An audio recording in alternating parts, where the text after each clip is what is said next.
할렐루야. 여러분 축복합니다. 제가 나오는 시간을 잘 못 맞춰서 너무 일찍 나왔습니다.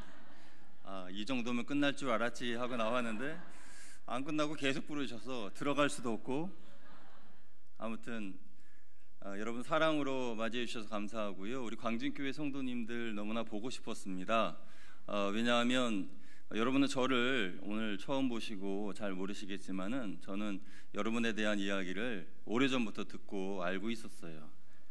왜냐하면 저희 교회에 지금은 하나님 나라 가신 김영자라는 집사님이 계시는데, 김영자 집사님은 여러분 잘 아실 겁니다. 여러분 교회에 피아노 반주하셨던, 지금 하나님께 부름받으신 김미애 집사님의 어머니세요. 그래서 우리 김영자 집사님 영도에 신방하러 오면은 그러면 항상 따님이 같이 신방을 받으시고 우리 어머니 위하여서 기도해달라고 하시면서 이렇게 여러 가지 좋은 말씀도 많이 해주시면서 특별히 광진교회에 대한 자랑을 많이 하셨어요. 그래서 교회에 대한 자랑, 또 목사님에 대한 자랑 그렇게 하면서 광진교회가 참 어떤 교회길래 이렇게 집사님이 이렇게 좋아하시고 사랑하시는가. 또 우리 김희애 집사님이 돌아가실 때에 모교회가 거양교회니까 거양교회에 장학금을 전달하고 싶다 해서 자기의 마지막 장례식 이후에 남는 모든 수익금이나 그 재정을 다 장학금으로 전달하면 좋겠다 하는 그런 유언도 남겼습니다. 그래서 어떻게 신앙생활을 이렇게 아름답게 하면 그렇게 마지막 모습이 이렇게 아름다울 수 있을까 하는 생각을 하면서 우리 성도님들과 또 목사님께서 기도 많이 해주시고 함께 동역하면서 믿음 생활을 잘 하셨기 때문에 그러한 모습을 보이지 않았나 하는 생각을 하게 되었습니다. 저에 대해서 잠깐만 소개해 드리면 저희 교회는 부산교육청 밑에 있는 교회입니다. 그래서 부산교육청 밑에서 이제 거양교회에 저는 8년차 지금 부임하여서 사역하고 있는데요. 교회 분위기가 저희 교회만 좋은 줄 알았더니 저희 교회보다 우리 광진교회 성도님들의 이 분위기나 또 리액션이 너무 좋으셔서 제가 설교하기 조금 부담스러우니까 리액션을 조금 줄여주시면 감사하겠습니다. 뭐라고 얘기할 때마다 그러시면은 제가 설교를 잘 못합니다. 그래서 평소보다 조금만 더 줄여주시고, 그래서 졸지는 마시고요. 오늘은 오늘은 어깨를 빌려주세요 라는 제목으로 하나님의 말씀을 나누려고 합니다. 여러분 오늘 장학위원회 헌신 예배이신데요, 앞서 말씀드린 그 김미애 집사님의 그 장학금 그 의미의 말씀을 잠깐 드렸다시피 이후에 설교 후에 장학금 전달식이 있는 걸로 알고 있어요. 그런데 이 장학금 받으시는 우리 학생들은 이 물질이 교회에서 나에게 주는 그냥 재정의 일부분으로 생각하는 것이 아니라 하나님께서 주시는 사랑이고 성도들의 헌신이고 눈물의 기도의 결과다, 이렇게 생각하시면 좋을 것 같습니다. 그래서 하나님이 나에게 주시는 이러한 은혜, 그것을 생각하고 그것을 받으면 얼마나 좋을까 하는 생각을 해보게 되었습니다. 여러분, 다음 세대가 영적인 자녀로 자랄 수 있도록 하나님께서는 우리에게 사명을 맡기셨습니다. 우리 광진교회의 성도님들에게, 또 제가 심호하고 있는 거양교회의 성도님들에게 하나님께서는 다음 세대를 믿음으로 양육하라 라는 사명을 주셨습니다. 그래서 장학위원회가 존재하는 것이고, 또 다음 사역을 위하여 헌신하시는 우리 교사 선생님들이 계신 거겠죠. 그런데 우리가 다음 세대들을 돕는다라고 할 때에 어른들이 그런 생각을 많이 하십니다. 어른들이 그동안 살면서 많이 경험하셨던 지혜와 또 알고 계신 그런 지식들을 전달해 주는 것, 가르쳐 주는 것이 아이들을 도와주는 것이다 라고 생각하는 경우가 있어요. 그래서 교회 학교에서도 아이들에게 성경에 대한 이야기, 또 예수님에 대한 말씀, 그런 것을 전하면 그것으로 가르침을 다했다라고 생각하는 경우가 있지 않습니까? 그런데 하나님께서 원하시는 것은 가르치는 것이 아니라 아이들의 변화입니다. 사람의 변화라는 것이죠. 우리의 삶의 현장에서, 우리 자녀들의 삶의 현장, 특히 학교의 현장에서 어떠한 일들이 일어나고 있는지에 대한 그러한 사실을 우리가 알아야 되는 거예요. 교회에 와서 아이들이 몇 명 왔느냐 그게 중요한 것이 아니라 교회에 와서 은혜를 받고 있느냐, 하나님을 만났느냐, 예수님을 만났느냐, 그 아이의 얼굴에 이 표정이 펴졌느냐, 이것을 보아야 된다는 것이죠. 그래서 그 아이가 주님을 만나고 변화되었는지 거기에 초점을 맞추어야 되고, 또 학교에서는 얼마나 신앙적인 고민을 하면서 살고 있는가, 이것을 보셔야 되는 겁니다. 우리 앞에 찬양했던 우리 친구들도 아마 학교에서 여러 가지 고민들이 많을 겁니다. 학교에서 믿음으로 학교 생활을 한다는 것이 얼마나 힘든지 말이죠. 그래서 심지어 크리스천 학교라고 할지라도 그곳에서 여러 가지 아이들이 생각하는 그런 관점과 성경에서 말씀하는 그런 관점과의 충돌이 날마다 일어나면서 그 가운데에 이 갭에 끼인 그런 아이들의 고충, 그것을 우리들이 알아주어야 한다라는 것이죠. 여러분, 가르침에는 한계가 있습니다. 가르친다고 해서 다 배우는 것도 아니고 그 배움이 그 자녀들을, 아이들을 변화시켜주는 것도 아닐 수 있습니다. 그래서 이 교육에는 어떠한 획기적인 사건과 변화가 일어나야 되는데요, 우리가 잘 알다시피 1907년에 평양 대부흥운동 때 예배 때마다 하나님께서 역사하시고 은혜 가운데 성도들이 회개하는 그런 일들이 일어났습니다. 그러면서 삶이 변화되고 회복되는 그 모습을 우리가 잘 알고 있는데요, 그러한 모습이 지금 우리들의 교회에도 일어나야 한다는 것이죠. 그 정도는 아니더라도 우리는 우리의 자녀들이 얼마나 많은 신앙적인 그리고 긍정적인 삶의 변화를 일으키고 있는지를 우리가 보아야 한다는 것입니다.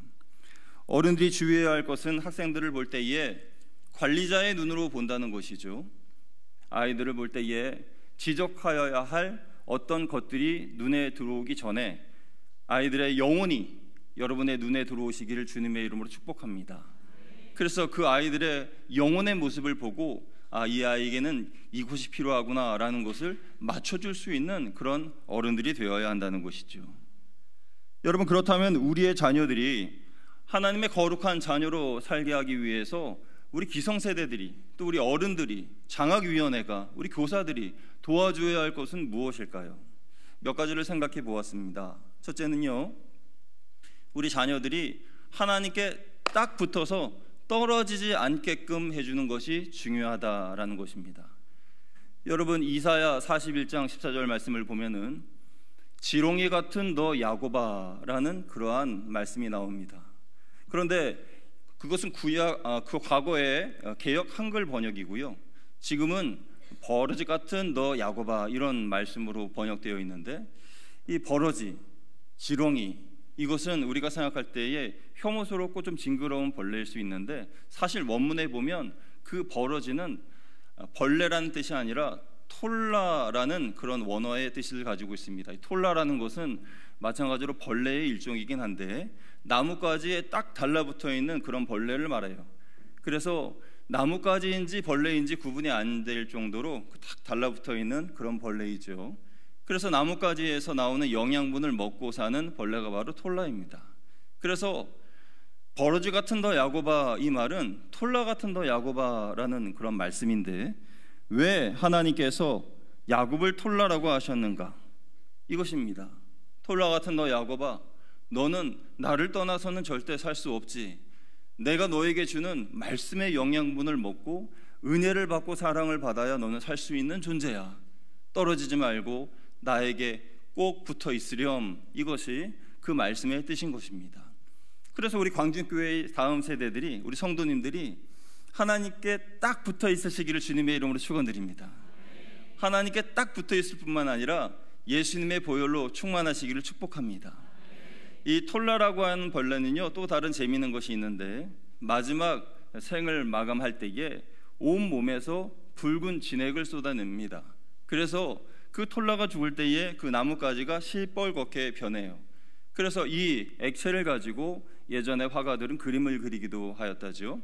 그래서 이 톨라라고 하는 그 벌레가 그 나뭇가지를 빨갛게 물들인 그 모습을 보면서 저는 예수님이 생각났습니다. 여러분, 예수님은 유대인들과 로마인들에게 벌레 취급을 당하셨죠.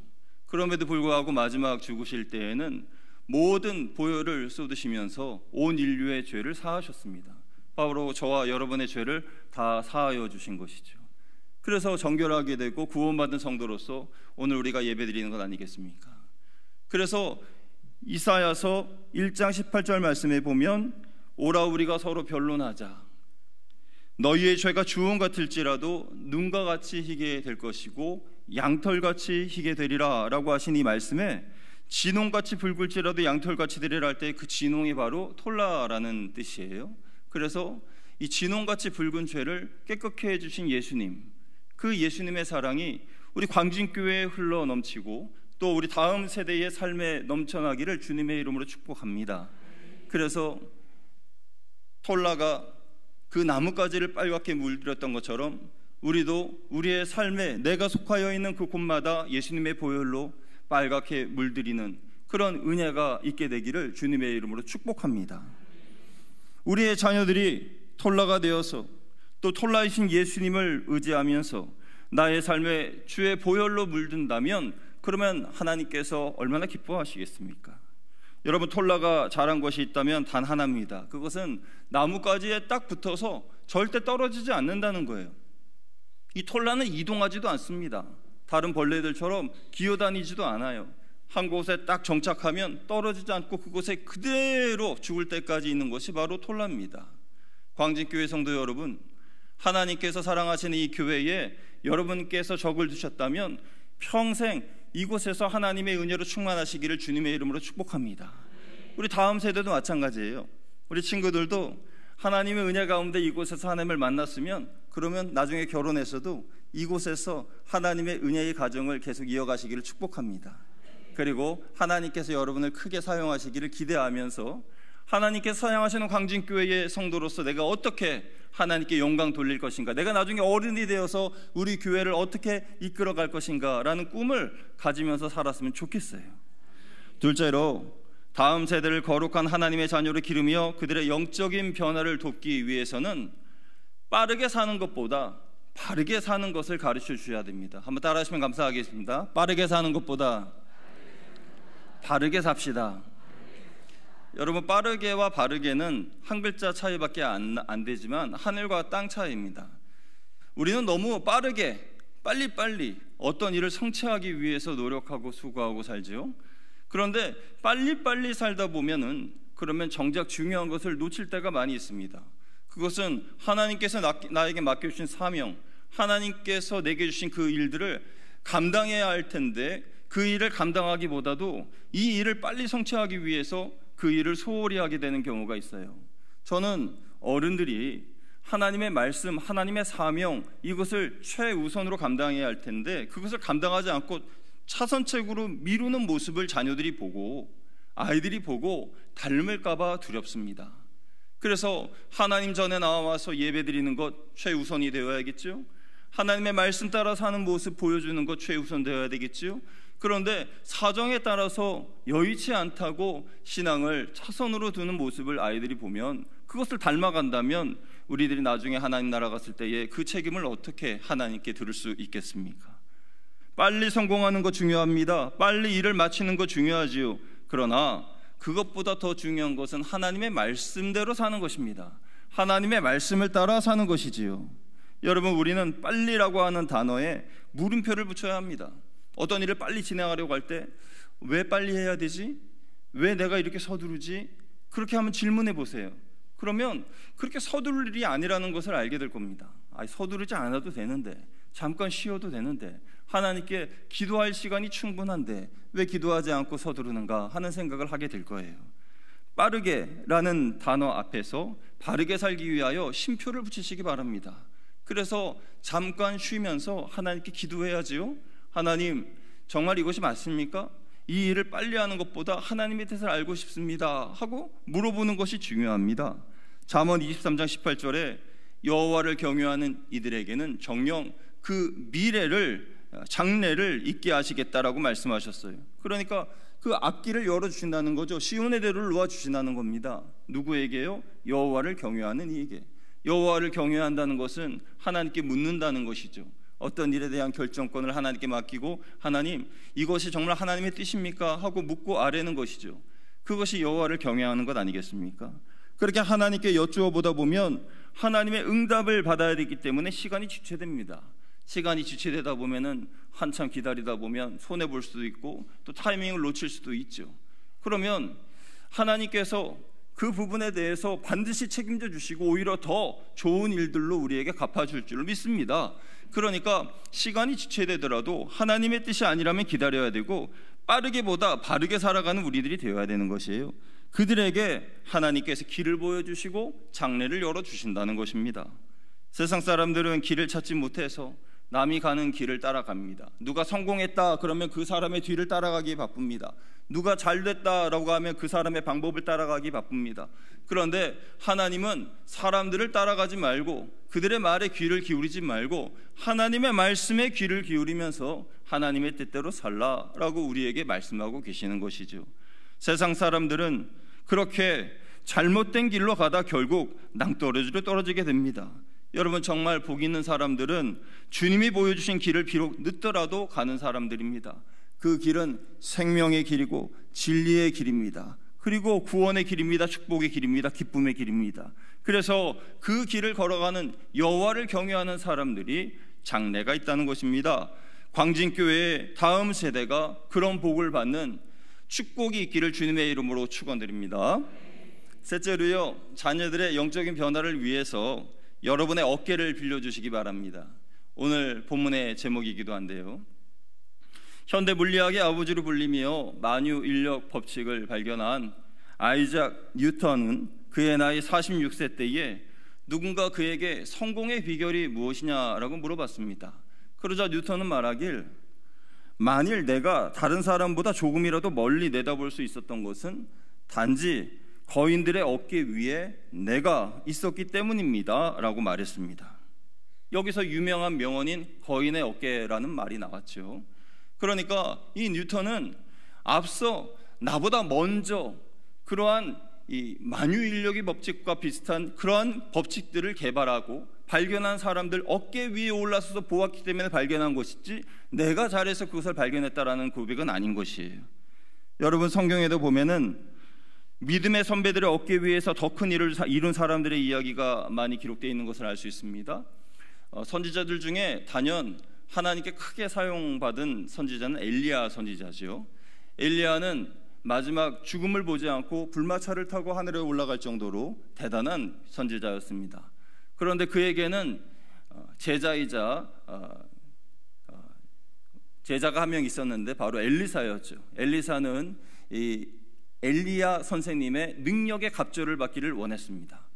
그러니까 하나님의 능력이 나타나는 그 현장을 두 눈으로 목도하고 그 대단함을 보았는데도 그 엘리야처럼 되기를 원한다고 하지 않고 엘리야의 갑절의 능력을 받기를 원한다 그랬어요. 결론은 어떻습니까? 하나님께서 그에게 갑절의 능력과 같은 일들을 감당하게끔 하셨어요. 엘리야가 하늘로 승천한 후에도 엘리사는 엘리야가 하지 못했던 여러 가지 일들을 많이 했습니다. 예를 들어 선지학교를 만들어서 선지 후보생들을 키운다든지 여러 가지 기적과 이적을 베푸는 그런 모습들이 엘리야를 능가하는 일들을 감당했다는 겁니다. 그것은 엘리사가 엘리야의 어깨 위에서 하나님의 능력을 받았기 때문에 가능하게 된 겁니다. 이러한 이야기들이 성경에 많이 있는 것이죠. 여러분, 솔로몬은 다윗의 어깨 위에 올라섰기 때문에 지혜의 왕이 되었고 이스라엘을 다스릴 수 있었던 것입니다. 다윗은요, 사무엘의 어깨 위에 올라섰기 때문에 믿음의 왕, 선왕, 그리고 다윗 같은 이가 없었더라라는 그런 성경의 주인공이 된 것이죠. 여러분, 그리고 이 외에도 수많은 사람들의 이야기를 보십시오. 여호수아에게는 모세가 있었습니다. 디모데에게는 바울이 있었습니다. 그들의 어깨 위에 올라서서 하나님의 은혜를 입었기 때문에 그렇게 큰 일들을 감당할 수 있었던 것이죠. 오늘 헌신을 다짐하신 우리 장학위원회 우리 회원분들과 광진교회 성도님들은 여러분의 어깨를 우리 아이들에게 빌려주시기를 주님의 이름으로 축복합니다. 그래서 여러분의 어깨 위에 올라서서 아이들이 더 넓은 세상을 볼 수 있기를 원합니다. 더 멀리 바라볼 수 있기를 원합니다. 우리 아이들이요, 아빠의 이 목 맡아서 볼 때에 전에는 아무것도 안 보이고 어른들 그 틈에서 아무것도 안 보이다가도 올라오기만 하면 모든 것이 다 보이지 않습니까? 그것처럼 영적인 세계도, 그리고 하나님께서 보여주시는 꿈과 비전도 마찬가지입니다. 하나님께서 우리에게, 아이들에게 주신 그 은혜를 내 어깨 위에 올라서라, 나의 위에 올라서서 멀리 바라보아라, 이것을 위해서 우리는 장학 사업을 해야 되고 다음 세대 사역을 감당해야 한다는 것입니다. 여러분, 많은 교회들이 다음 세대에 대한 사역에 대하여서 중요성을 강조하고 있습니다. 그래서 이 다음 세대에 대한 강조성을 가지고 사역을 하고 있지만 선택과 집중을 하지 못해서 다음 세대에 대한 사역을 잘 감당하지 못하는 경우가 있어요. 여러분, 사실 저는 지금 안식년 기간입니다. 그래서 이 2월 달은 안식월이어서 제가 지금 서울에 있어야 되는데 우리 목사님의 부르심을 받고 이렇게 내려온 거예요. 근데 저는 그럴 수밖에 없습니다. 왜냐하면 1월 연초에 저희 교회 재직 세미나를 했는데 목사님께서 오셨어요. 토요일이었는데. 그런데 목사님 말씀하시기를 어제 새벽 2시까지 저희 교회 부흥회를 했습니다, 그러시더라고요. 그러니까 새벽 2시까지 부흥했던 그 토요일 그날이 저희 교회에서 재직 세미나를 하셨던 거예요. 제가 그 말씀을 듣고 너무너무 감사해가지고 말이죠. 피곤하실 텐데, 몇 시간 안 주무셨을 텐데, 그런데 그렇게 시간을 내서 교회에 오셔서 우리 재직들에게 말씀을 전해주시니까 얼마나 감사합니까? 그래서 제가 서울이 뭡니까? 뭐 저기 미국에 있더라도 와야 되지 않겠습니까? 목사님 부르시면 와야죠. 와가지고 이제 말씀을 전해야겠다라는 생각을 하게 되었습니다. 그래서 2월 한 달간 제가 여러 교회를 탐방하고 있어요. 돌아다니고 있는데 지난주에는 다음 세대 사역에 대하여서 아주 특출난 사역을 하는 교회에 방문을 했습니다. 교회에서 예배만 드리고 가려고 그랬는데 목사님이 저를 알아보시고 교육총괄 목사님을 저에게 붙여주셔서, 그래서 교회 전체를 돌아보게 하시고, 그리고 그 교육 다음 세대 사역에 대한 것을 알려주셨어요. 그러면서 쭉 이야기를 했습니다. 교회는 제가 어떤 교회인지는 얘기는 안 하겠습니다. 그런데 그 교회에 들어간 그 첫 정문에서부터 큰 대형 현수막이 있었는데, 그 대형 현수막에는 우리 교사 선생님들의 각 부서의 사진과 선생님들의 기도의 제목이 정면에 플랜카드로 붙여져 있었고요.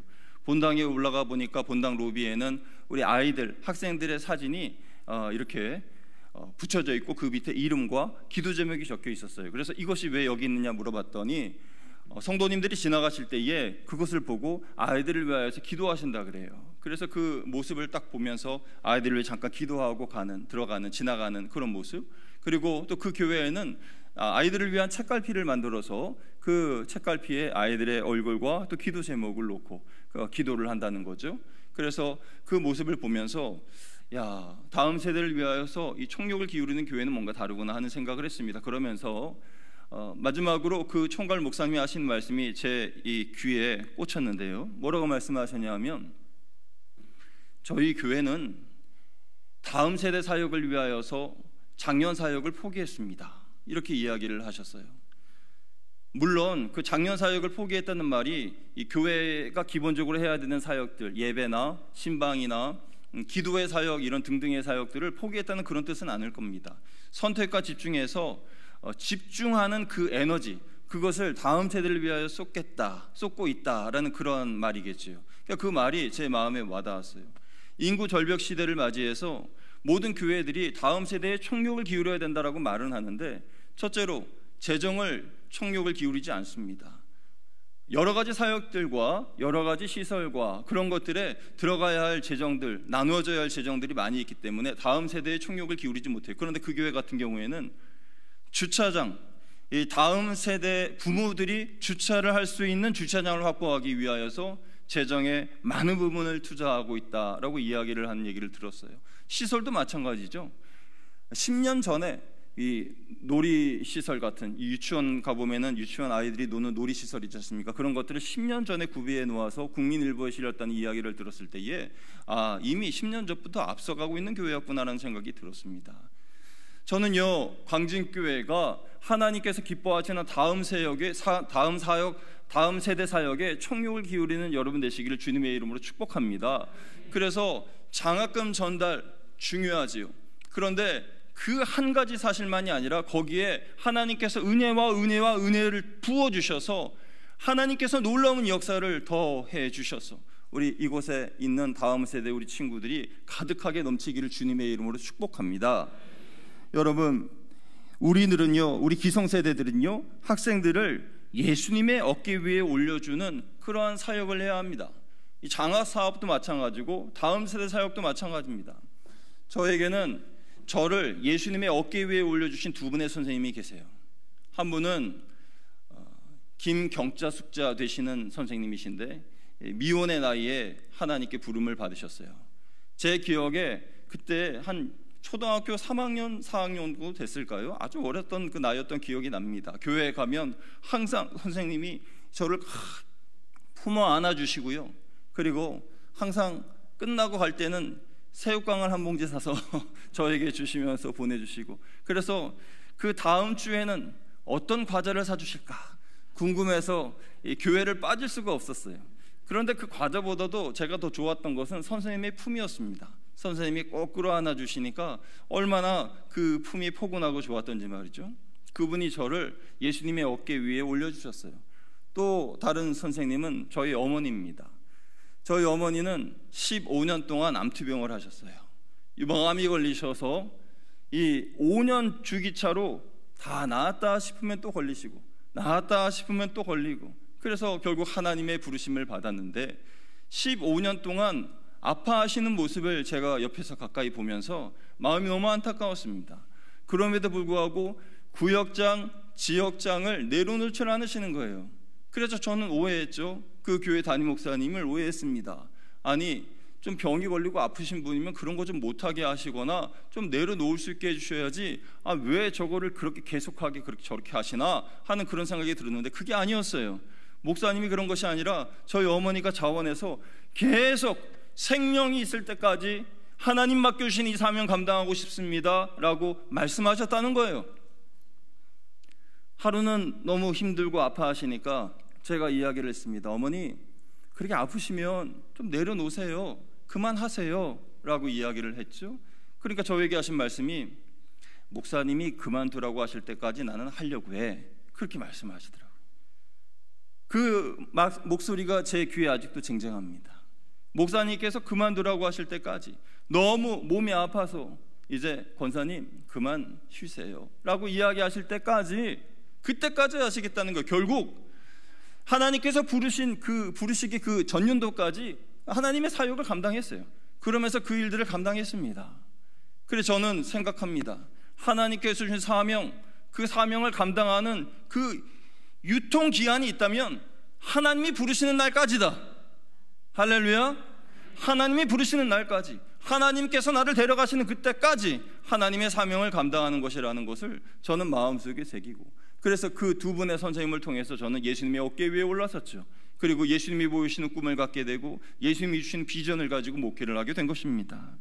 사랑하는 우리 광직교회 성도 여러분, 하나님께서 우리를 예수님의 어깨 위에 세우시기를 원하십니다. 여러분의 교회의 장학사업은 다음 세대를 예수님의 어깨 위에 세우는 사역이어야 합니다. 지금은 여러 성도님들의 어깨 위에 우리 아이들을 올려놓는 것이고, 그 어깨 위에 올려진 아이들을 그대로 예수님께로 데리고 가서 예수님의 어깨 위에 올려놓는 거죠. 그러면 그 다음부터 예수님께서 우리 아이들을 목마 태워서 예수님이 꿈을 보여주시고 비전을 보여주시고 또 하나님의 세계를 보여주시면서 하나님의 일을 감당하는 사람들이 되게 하실 것입니다. 그렇게 예수님의 어깨 위에서 하나님의 꿈을 바라보며 승리의 삶을 누리다 보면 나도 모르게 예수님을 닮은 사람이 되고 예수님을 따라 살아가게 되는 것이죠. 그래서 저절로 그리스도인이 되는 겁니다. 그리스도를 닮은 사람이 그리스도인입니다. 그래서 그리스도인이라는 그 이름의 명예에 맞게끔 살아가게 되는 것이죠. 사랑하는 우리 광직교회 성도 여러분, 하나님께서 맡겨주신 이 귀한 다음 세대의 사역, 장학사역, 앞으로도 더 번창하시고 더 하나님 은혜 가운데 형통하시기를 주님의 이름으로 축복합니다. 이 사역이 넘치고 넘쳐서 우리 자녀들, 이 교회 안에 있는 학생들뿐만 아니라 이 지역에 있는 학생들에게도 전달되고 이 부산에 있는 학생들에게도 전달되는 그러한 은혜가 있게 되시기를 주님의 이름으로 축원드립니다. 예수님의 어깨 위에 우리의 다음 세대들을 올려놓는 그날까지 하나님께 주신 힘과 능력을 다하여 나아가시는 저와 여러분 다 되시기를 주님의 이름으로 축복합니다. 기도하겠습니다. 하나님 아버지 감사합니다.